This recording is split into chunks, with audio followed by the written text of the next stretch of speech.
Bueno, este episodio especial de medianoche es a pedido del público y la idea es repasar lo que sí aprendimos sobre cambio de sistema de referencia, pero bueno, no hicimos mucho hincapié, solamente lo hicimos a velocidad constante.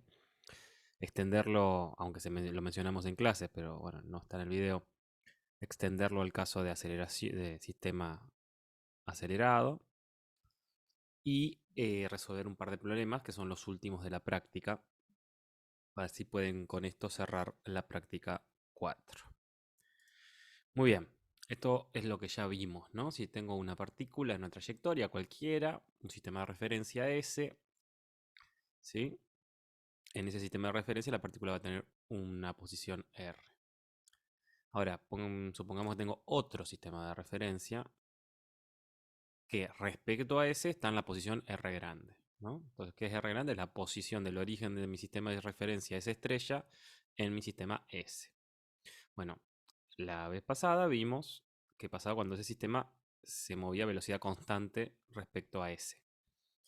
Y qué pasaba cuando no lo hacía, ¿no? Sabemos, entonces podemos demostrar, de hecho lo vamos a volver a hacer ahora, que si S es inercial y S estrella se mueve a velocidad constante respecto a S, S estrella también es inercial. ¿Por qué? Porque conservan las aceleraciones. Los dos miden las mismas aceleraciones de cualquier partícula que ande por ahí. ¿Sí? Se me terminó el mouse, la pila del mouse. Los dos miden las mismas aceleraciones. Entonces, ahora vamos a ver qué pasa cuando no tienen, cuando no lo hacen, ¿sí? Y de eso se tratan estos ejercicios. Bien, entonces suponemos ahora, para ser más generales, que esa estrella se mueva con aceleración A respecto al sistema S. O sea que el origen de esa estrella, cuya posición es el vector R grande, se mueve respecto a S con la aceleración A. Eso significa que la aceleración A, como vemos acá, es la derivada segunda del vector R grande respecto al tiempo. Bueno, si es así, entonces la posición en función del tiempo del sistema S estrella respecto al sistema S tiene esta pinta que es la que ya sabíamos, ¿no? Vamos a suponer en este caso que A es constante. Entonces, vectorialmente hablando, ¿no? La posición en sistema R, la posición de R grande en el sistema S, perdón, es igual a la posición inicial más la velocidad inicial por el tiempo más la aceleración sobre 2 por el tiempo al cuadrado. Eso ya lo sabíamos, cinématica pura. Solamente acá lo estoy escribiendo vectorialmente. ¿Sí? Bueno, supongamos entonces, no supongamos, a la partícula que yo en el sistema S la ubiqué con el vector R, en el sistema S estrella la voy a ubicar con el vector S estrella. Entonces a mí lo que me interesa es poder escribir, ¿sí? Este vector S estrella eh, en el sistema S. O sea, en términos de S, cómo esa estrella ubica a la partícula, ¿sí? ¿Cuáles van a ser las coordenadas de esa partícula para el sistema S estrella? ¿Sí? Y de acá, primero una aclaración muy importante que la otra vez no la hice, es que si, lo voy a decir, lo voy a repetir al final, pero si esa estrella no rota respecto a S, los versores de sus ejes son los mismos que los de S, ¿sí? Porque como no rota, van a estar siempre orientados igual, ¿no? El versor J, por ejemplo, si esto así, el versor J de esa estrella es igual al vector, está paralelo al vector J de S, ¿sí? Porque está acá, mide 1, mide lo mismo y apunta en la misma dirección. Y lo mismo con el versor I, y lo mismo con el versor K, ¿sí? Si estamos en 3 dimensiones. Entonces, van a tener la misma base. O sea, voy a poder escribir los vectores de esa estrella también en términos de IJ y K, de los mismos IJ y K que estos. Si rotara, en cambio, como ya vimos, ya no son el mismo vector. Acuérdense que un vector yo lo puedo trasladar de un lado a otro sin problemas, y mientras no le cambien el módulo y no le cambien la dirección, es el mismo vector. Ahora, cuando roto el sistema S estrella, los versores tienen que rotar con el sistema, entonces ya no son los mismos versores. Pero mientras no lo haga, son los mismos versores. Así que todo lo que yo escriba en S estrella lo voy a poder escribir en términos de IJK. ¿Sí? Bueno, entonces, como se ve acá en el dibujo, ya hemos visto cuando habíamos visto resta de vectores, el vector R estrella, R chiquita, o sea, la posición de la partícula en el sistema S estrella, no es más que R menos R grande. ¿sí? O sea, no es más que la posición de la partícula en el sistema S menos la posición del sistema S estrella en el sistema S, ¿sí? Fíjense porque, recuerden, la resta de vectores se puede resolver gráficamente con un vector que va de la punta de uno a la punta del otro si tienen el mismo origen, ¿sí? Entonces, bueno, eso. Y de acá va a salir todo. Es todo lo que vamos a tener que saber, porque si R estrella es R chica menos R grande, derivando, tengo que B estrella es B en el sistema S, o sea, esta B chica, menos B grande. ¿Por qué? Porque si yo, ¿qué es la velocidad? Es la derivada, la velocidad estrella es la derivada de R estrella. Me toca derivar entonces de este lado esta resta. La derivada de una resta es la resta de las derivadas.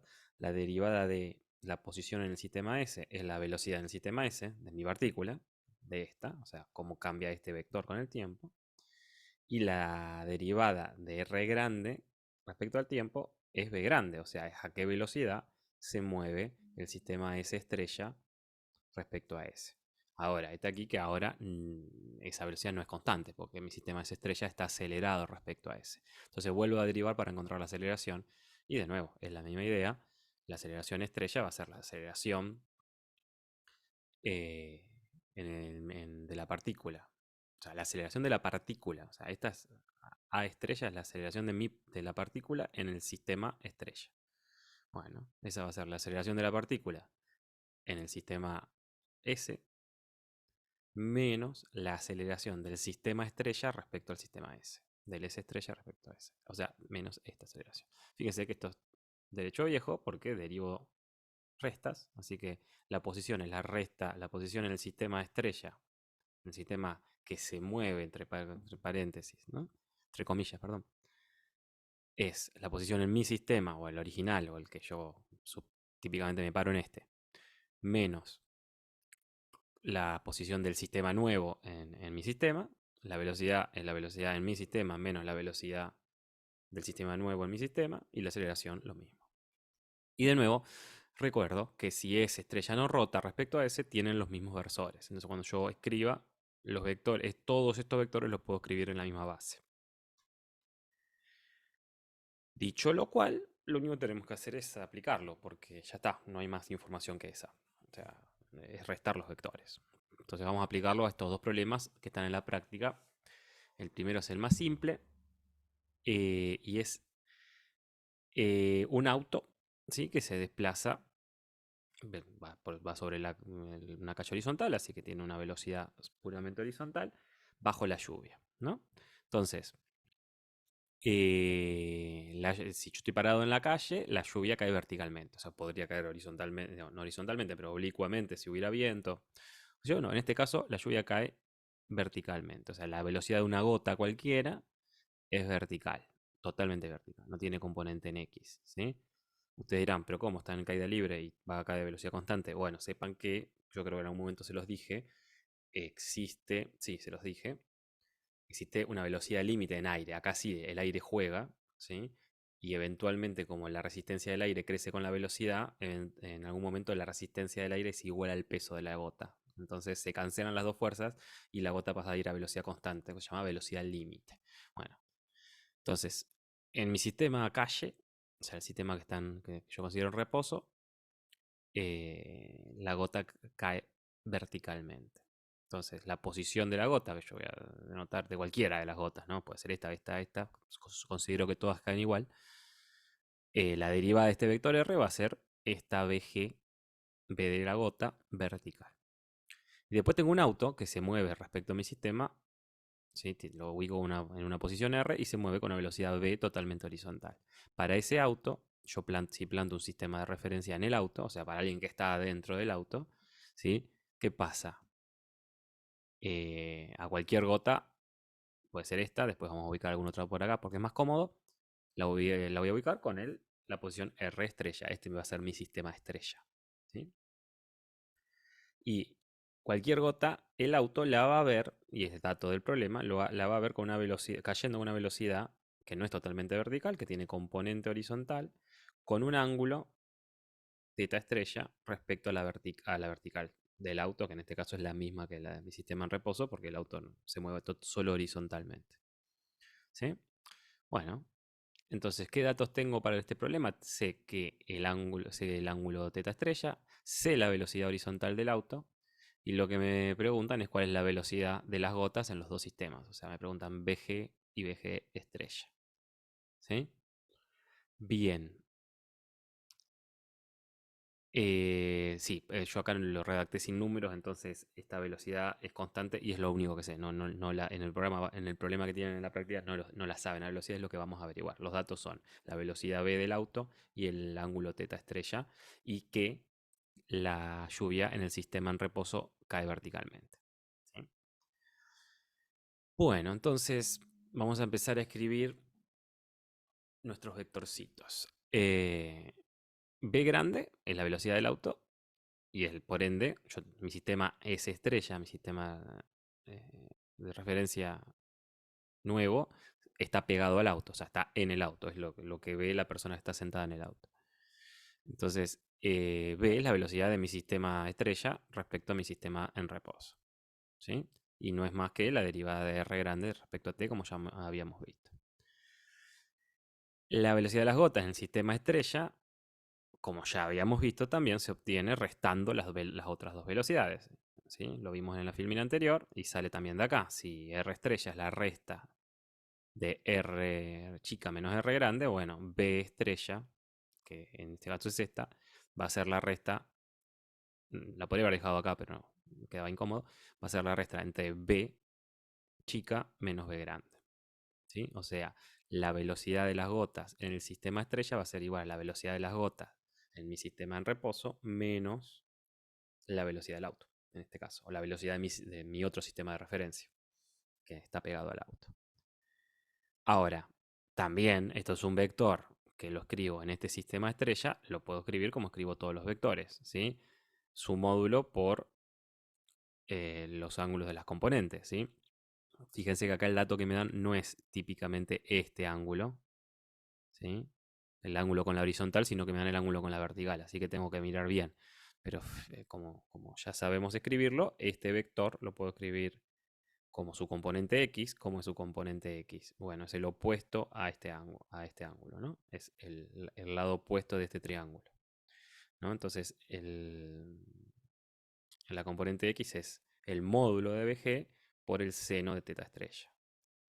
Y eso va a ir con el versor y. Y la componente y es el módulo de BG por el coseno de teta estrella. En realidad son negativas porque fíjense que este vector apunta hacia atrás y hacia abajo. Entonces esas son negativas, de las dos componentes. Como BG y el signo menos están en los dos términos, los saco con factor común. ¿Sí? Entonces, fíjense que escribí mi vector de velocidad de la gota en mi sistema estrella de dos maneras distintas, como la resta de las otras dos velocidades y como en la descripción del vector propiamente dicho en su sistema de referencia. Bueno, entonces ahora, si yo como las incógnitas que tengo, primero los datos que tengo, o lo que yo ya obtuve, es eso, ¿no? La expresión de la velocidad de la gota en el sistema estrella como resta de las otras dos y como se escribe en su sistema, con sus ángulos y su módulo. Bueno, yo a mí lo que quiero averiguar es la velocidad, el módulo, porque la dirección ya la sé, ¿no? Yo sé que la velocidad de la gota en el sistema en reposo es totalmente vertical. Y la velocidad de la gota en el sistema estrella tiene la dirección que hace 80 grados contra, o bueno, perdón, ese dato no lo puse acá, pero está en el problema, ¿no? En el sistema estrella la velocidad hace el ángulo teta contra la vertical. Bueno, entonces la dirección ya la tengo y me falta averiguar los módulos de estos dos vectores, porque eso no es dato de problema. Entonces tengo el vector estrella, velocidad estrella de la gota, escrito de las dos maneras, y fíjense que entonces estos dos módulos que yo quiero averiguar están son las dos cosas que no sé de estas dos ecuaciones. Lo único que tengo que hacer es despejar. ¿Cómo despejo? Igualando componentes. Como les dije recién, la velocidad de la gota en el sistema en reposo tiene el módulo que yo quiero averiguar, es totalmente vertical y va hacia abajo. Entonces tiene este módulo, es vertical, entonces tiene solamente componente en la dirección de J y va hacia abajo, entonces negativa. Y la velocidad del auto en el sistema en reposo tiene el módulo de la velocidad del auto y es totalmente horizontal. Y es positiva porque va hacia la derecha, como donde yo definí los positivos. Entonces, esta resta que tengo acá, que es esta misma que tengo acá, la puedo escribir como este vector menos este vector. Como cada uno tiene solo componentes en un eje, no hago ninguna operación, simplemente los escribo, porque yo no voy a restar estas dos cosas que son las componentes ortogonales. Entonces yo ya escribí de esta manera mi vector b estrella, velocidad de la gota estrella, como la resta de estos dos vectores.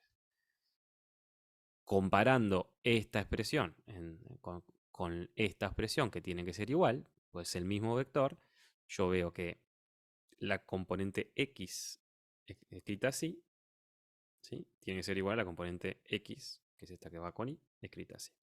Y la componente en y, en y, tiene que ser igual para las dos expresiones. Entonces, igualando esas cantidades, ¿sí? Puede igualar menos b a menos bg estrella seno de teta estrella, y menos bg lo igualo a menos bg estrella coseno de teta estrella. De ahí puedo despejar mis dos incógnitas, pues tengo dos ecuaciones y dos incógnitas. ¿Sí? Tengo estas dos informaciones. Y de ahí puedo despejar b estrella, bg estrella, que es la velocidad del auto debido al seno de teta estrella, y bg, o sea, este es el módulo de la velocidad de las gotas en el sistema que se mueve con el auto, y este es el módulo de la velocidad de la gota en el sistema que está en reposo, b sobre tangente de teta. Entonces construyo mis vectores, porque alguien me pregunta son velocidades, construyo los vectores. ¿Sí? Porque recuerden que esto yo solamente tengo el módulo. Entonces, ¿cómo es mi velocidad de la gota en mi sistema en reposo? Ya dijimos, es totalmente vertical, hacia abajo, es vertical, es hacia abajo. ¿Y qué módulo tiene? Este módulo, B sobre tangente de teta estrella. ¿Y cómo es la velocidad de las gotas en el sistema del auto? Bueno, tiene una componente horizontal que es la velocidad del auto, fíjense, nada más que negativa, porque sale esa resta. Y una componente vertical que es la misma que tiene en el eje, en el sistema de reposo. ¿Por qué? Porque la velocidad del auto es totalmente horizontal, entonces solamente afecta a la velocidad aparente horizontal de mi. Es como que deja a las gotas atrás, ¿no? Las gotas caen totalmente verticales y como el auto se va moviendo hacia adelante, le parece que las gotas van hacia atrás porque se considera a sí mismo en reposo. Entonces, la componente vertical tiene que ser la misma porque no hay velocidad del auto o de mi sistema estrella no tiene velocidad vertical para mi sistema en reposo. Y así está.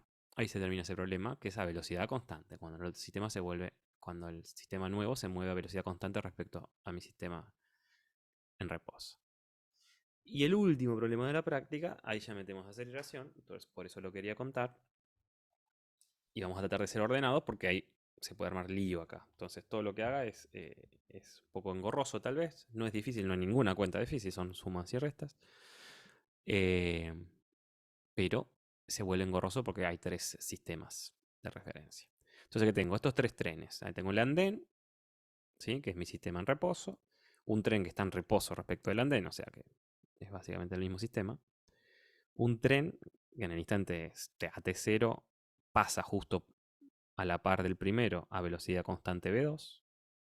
Y yo le voy a plantear un sistema ahí, porque por ejemplo para la gente que está dentro de este tren, el sistema natural es este, ¿no? Y otro tren que pasa por el mismo lugar, o sea, son vías paralelas, ¿no? Entonces acá lo bueno es que además que me voy a manejar en una sola dimensión, se mueven todas en esta dimensión, así que voy a obviar la dimensión X, ¿sí? No lo voy a tener en cuenta. Entonces el tercer tren pasa por el mismo punto y en ese instante tiene velocidad v3, pero además va acelerado con aceleración a3, ¿sí? Y en el andén hay una persona, creo que en el problema de la práctica hay un cartelito, lo mismo da. Está parada en el andén.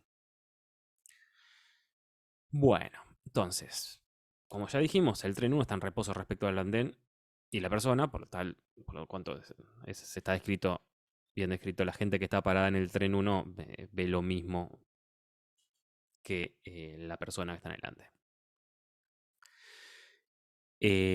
Para T2, o sea, en mi sistema T2, en mi sistema 2, este verde que está acá, la velocidad en ese sistema, como ya dijimos antes, es la velocidad del objeto que yo estoy estudiando en mi sistema original, en mi sistema en reposo, o sea, B, menos la velocidad del sistema que se mueve respecto a mi sistema de reposo, que es V2, porque es la velocidad del tren. ¿Sí? La velocidad que mido en el sistema de reposo menos la velocidad del sistema nuevo. Del sistema, o sea, en este caso el tren. Ahora, si yo me pregunto con qué velocidad la gente en el tren 2 ve a la persona, bueno, en ese caso, la velocidad que yo mido para mi objeto en el sistema del andén es cero, porque la persona está parada en el andén. Así que lo único que me queda es que la velocidad que mide la gente que está arriba del tren 2 es la velocidad que lleva el tren negativa. Claro, la gente está parada en el tren y la persona que está en el andén se le va para atrás, porque el tren para el andén va hacia adelante. Entonces, para la gente que está en el tren 2, la persona en el andén tiene velocidad negativa igual a la en módulo a la del tren. Eh, Como B2 no está acelerado, eso es importante, si el andén es un sistema inercial, que lo suponemos inercial porque lo consideramos en reposo y tal, B2 también el tren 2 también es un sistema inercial porque se mueve a velocidad constante respecto a un sistema inercial.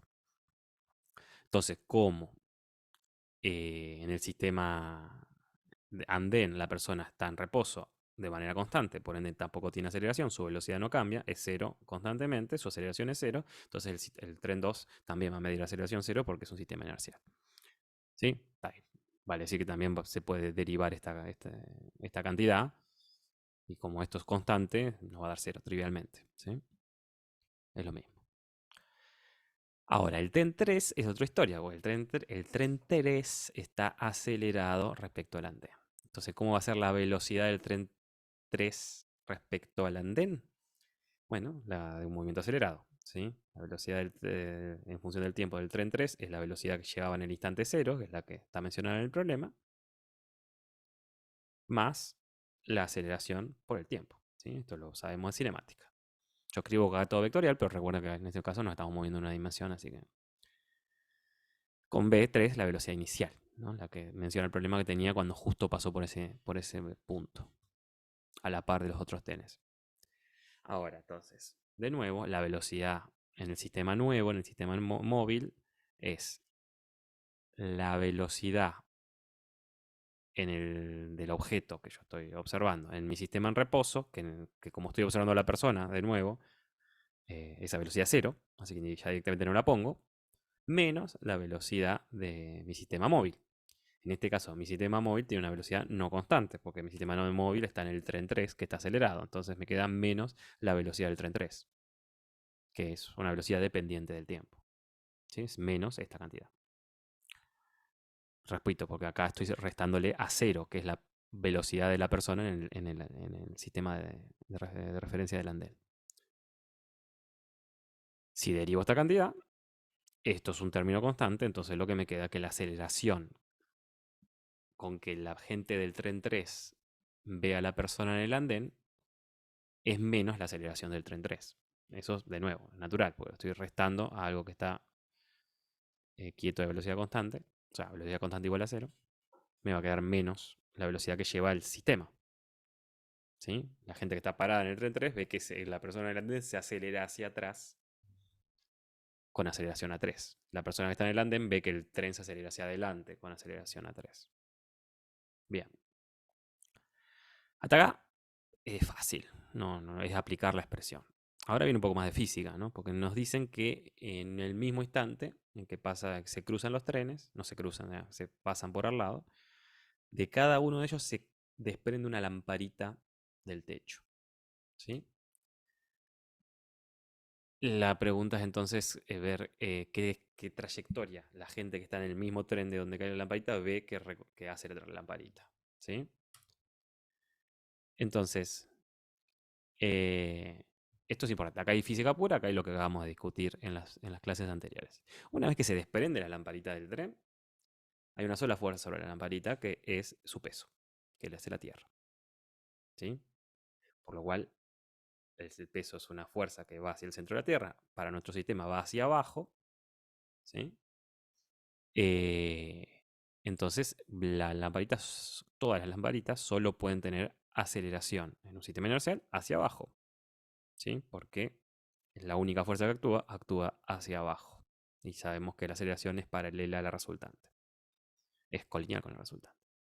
Fíjese que yo acá cambié, si cuando miraba los trenes desde arriba, acá, el sentido de la vía es el eje Y, a lo ancho de la estación pongo el eje X, que no lo voy a volver a usar porque acá no pasa nada en este eje, entonces acá que estoy haciendo un gráfico de alguien parado adentro del tren, digamos, este es el frente del tren, el tren va para allá, para la derecha, y le agregué el eje Z, porque ¿sí? Si en el plano tengo Y hacia adelante, X hacia la derecha, bueno, Z lo tengo la tercera dimensión, y como la lamparita cae del techo, lo puse en este eje. ¿Sí? Entonces, estos trenes, este sería el eje Y, como vimos en el dibujo anterior, es el sentido de circulación de los trenes. Bueno, entonces eso. eh, tiene una sola fuerza aplicada, van a tener una aceleración que va a ser igual a esa fuerza dividido la masa de la lamparita. Así que van a describir un movimiento acelerado, aceleración constante, con aceleración G, ¿sí? O menos G, si quieren no mencionar el sentido. Entonces, la posición de las lamparitas, esto n implica 1, 2 o 3, ¿sí? O sea, la lamparita 1, la 2 o la 3, van a tener las tres de esta forma, van a tener su posición inicial, más su velocidad inicial por t, más su aceleración. Yo acá dentro de g, como está el vector, pongo el signo, los signos de las componentes, dividido 2 por t al cuadrado. Como la lamparita es un movimiento acelerado, aceleración constante, va a tener esta pinta. Es importante que entiendan por qué estoy diciendo esto. No me importa en dónde esté, en qué tren esté. Desde un sistema inercial, hay una sola fuerza aplicada. Esa fuerza va a aplicar una aceleración. Y como la fuerza va hacia abajo, la aceleración tiene que ir hacia abajo. ¿Sí? Y es la única que hay. Bien. Entonces, si separo las componentes de estos vectores, voy a separar solamente las componentes que me interesan. Dijimos que en X no pasa nada. ¿Sí? Que en X es la dirección en la que el ancho de la estación. Sí, van a pasar las cosas en Y, que es en la dirección que avanzan los trenes, y en Z, que es del piso al techo. ¿Sí? ¿Qué pasa en Y? Bueno, en Y tendré la posición inicial en Y de los trenes, que en general voy a considerar cero, porque estoy midiendo desde el instante en que pasa uno al lado del otro. Mis gatos están haciendo quilombo. Más la velocidad inicial de la lamparita. Esto describe la posición de la lamparita, ¿no? La posición inicial en Y, o sea, de nuevo, vamos a suponer que la lamparita está en una de las puntas del tren, en la punta que está en el origen de coordenadas, ¿tá? No me importa mucho eso. Más la velocidad inicial de la lamparita hacia adelante, ¿no?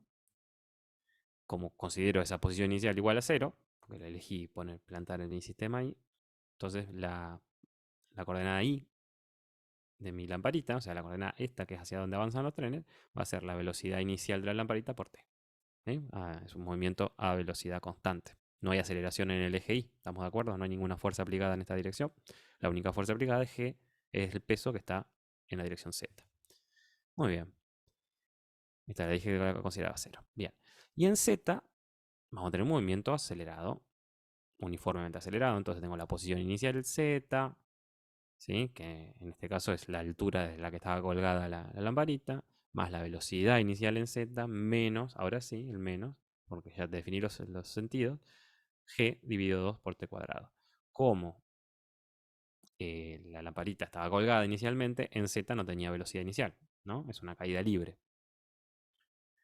Bien, así que me queda que la posición Z de la lamparita para cualquiera de los tres trenes, vistos de un sistema inercial, o sea, para cualquiera de las tres lamparitas, vistos de un sistema inercial que podría ser el andén, o el T1, por ejemplo, o el T2, porque los tres eran sistemas inerciales, bueno, será la altura inicial, o sea, la posición inicial de Z es la altura inicial de la cual colgaban las lamparitas, menos G sobre 2 por T cuadrado.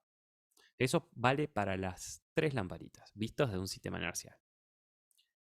Bien, la velocidad inicial de la lamparita en el tren 1 es trivialmente nula, porque el tren 1 está en reposo en mi sistema inercial, que es el andén. ¿Sí? Yo estoy acá estudiándolo desde el andén. Ahora vamos a lo que pide el problema. La velocidad inicial de la lamparita para el tren 2 la que está en la lamparita que está en el tren 2, desde mi andén, es la velocidad del tren 2. Porque el tren 2 venía avanzando y ahí se desprende la lamparita. Entonces, cuando, cuando empezó a caer, la lamparita tenía la velocidad del tren, porque estaba pegada al tren. ¿Sí? Y lo mismo para el tren 3. ¿Sí? Es la velocidad que tenía el tren en el momento de desprenderse la lamparita. Eso es lo que yo veo desde el andén. La lamparita venía con el tren y se desprende. Horizontalmente tenía esa velocidad inicial. Entonces, para el tren 1, que está en reposo respecto al andén, yo tengo simplemente una lamparita que se desprende del techo y cae. Es una caída libre. Para el tren 2 y para el tren 2 y para el tren 3, lo que veo es medio tiro oblicuo. Digo medio porque no arranca desde abajo, sube y vuelve a bajar, sino que arranca desde arriba del todo y hace como el tiro horizontal que le decíamos, ¿no? Es un tiro horizontal. En los dos casos. Porque fíjense que tengo velocidad constante V2 o V3, V2 para L2 y V3 para L3, en el eje Y, y en el eje Z tengo un movimiento acelerado, que es la caída. Entonces, en ese sentido, desde el andén veo una caída libre para L1, la lamparita 1, y un tiro horizontal para la lamparita 2 y la 3. ¿Sí? Venían con la velocidad de los trenes, se sueltan y empiezan a caer, pero mantienen la velocidad de los trenes, porque no hay fuerzas que les cambien la velocidad en el eje Y en este caso. ¿No? Bueno, entonces, sabemos que para todas las lamparitas de un sistema inercial, la posición I, o sea, la de avance, recuerden, de los trenes, va a ser la velocidad inicial por T, y la posición Z, que es la del piso al techo, es la de una caída libre, ¿sí? Altura inicial, porque vamos a considerar que los tres techos están a la misma altura, así que las tres lamparitas iniciaron a la misma altura, menos G sobre 2T cuadrado.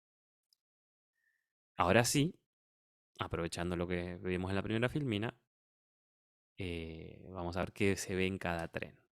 Entre uno, el tren 1 no tiene mucha gracia porque estás quieto respecto al andén, o sea que ve lo mismo que el andén. O sea, ¿sí? Ve la lámpara en caída libre.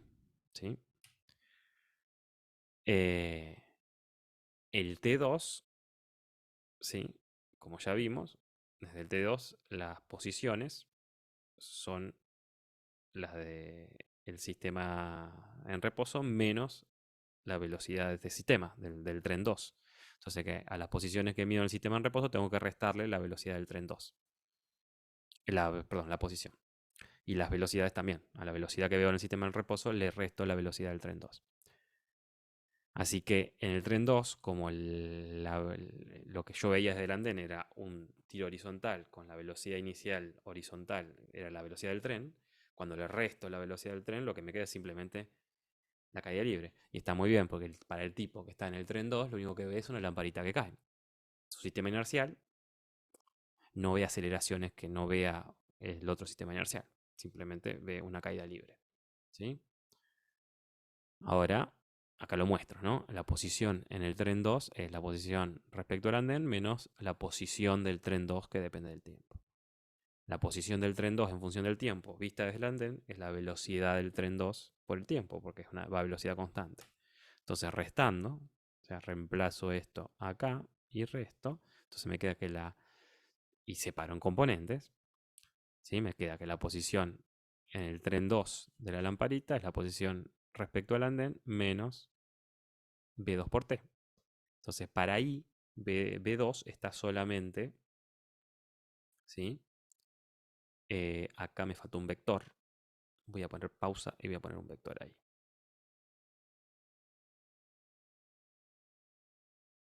Bueno, ahora sí, habiendo solucionado el desperfecto técnico, ahora sí la posición, como ya dijimos, de mi sistema de referencia 2, que es la posición del tren, 2, en función del tiempo, considerando que el T0 estaba en el origen, va a ser la velocidad del tren, que es constante por el tiempo, como sabemos.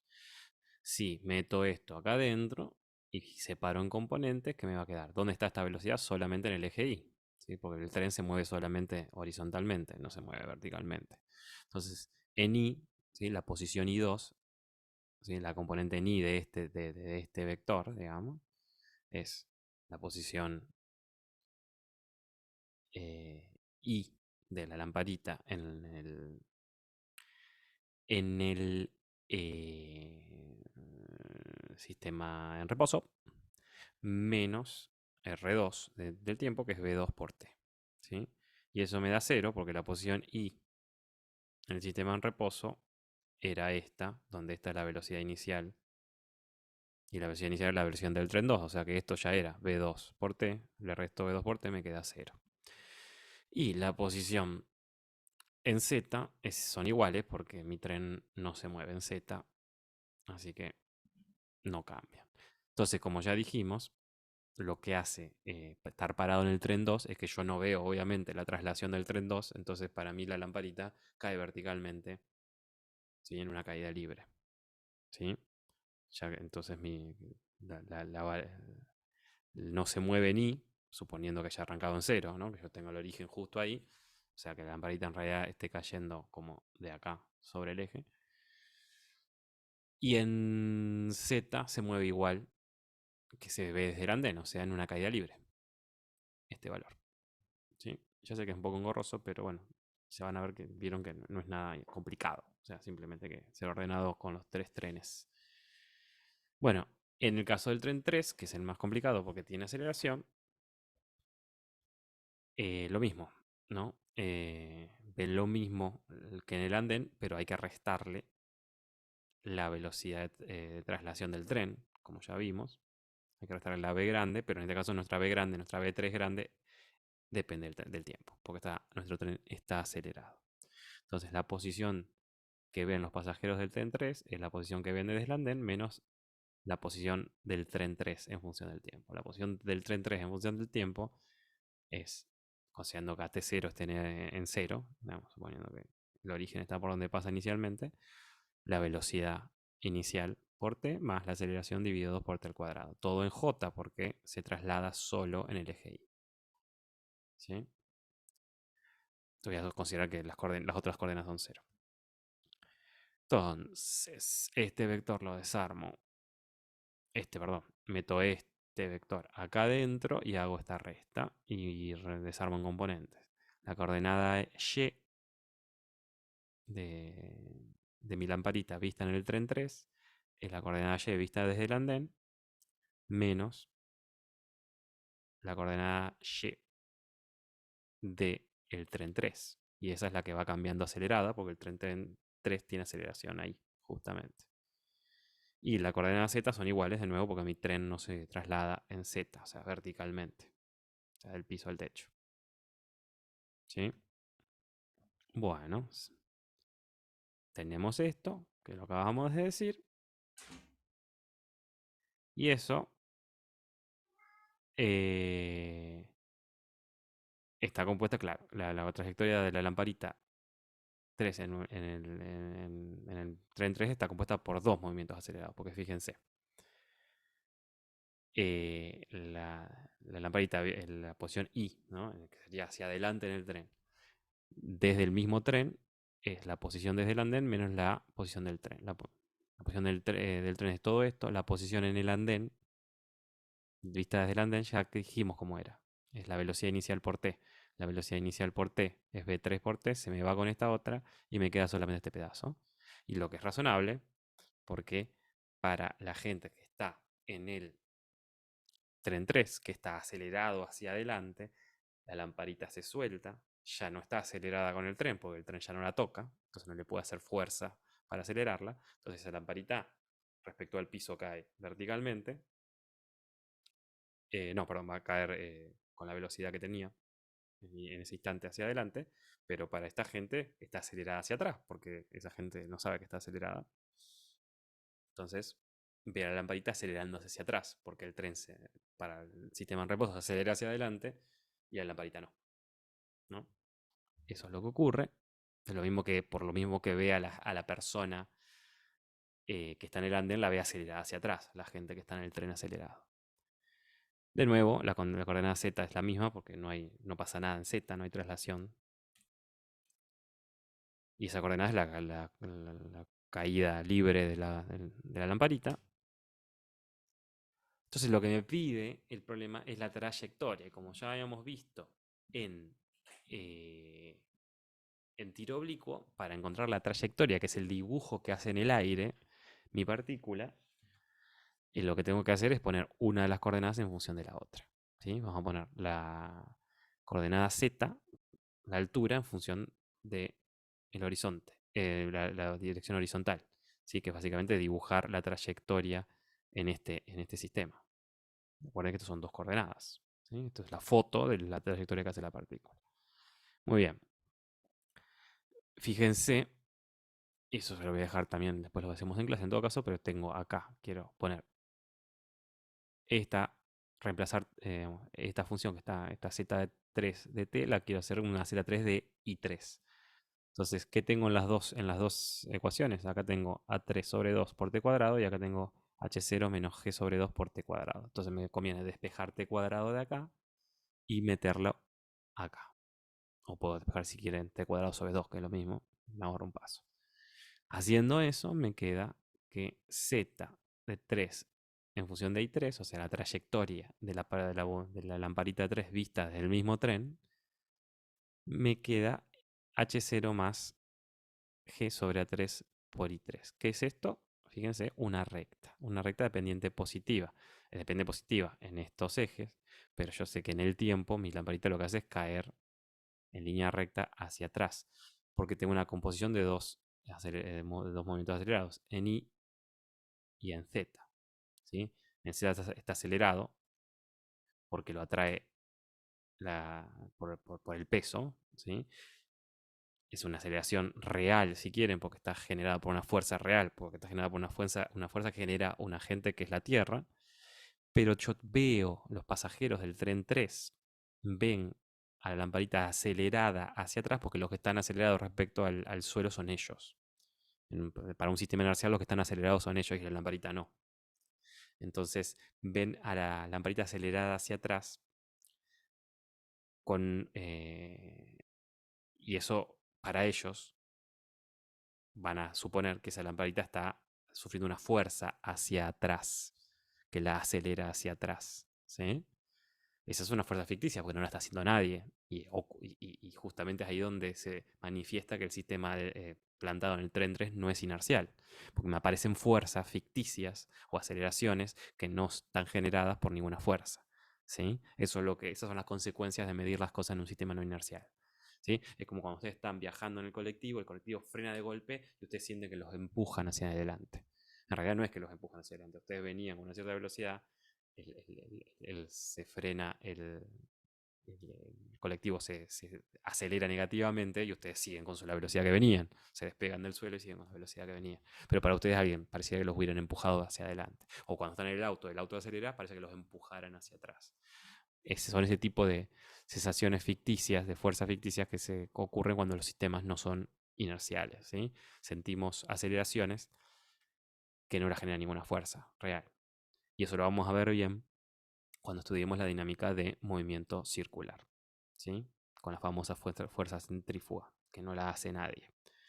Sí, acá es donde se vuelve entonces súper importante cumplir las tres leyes de Newton, porque fíjense en este sistema no inercial, o sea, un sistema que no cumple las condiciones de la primera ley, tampoco se me cumple la segunda, porque va a haber una aceleración en el eje Y que no la está haciendo ninguna fuerza, no hay fuerzas en el eje Y aplicadas, y sin embargo observo una aceleración.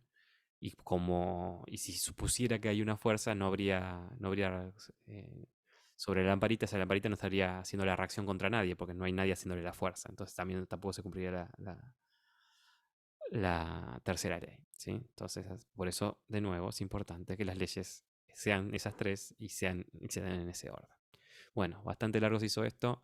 Mañana lo repasamos en clases, pero lo pueden ver antes si no les queda para repasarlo luego.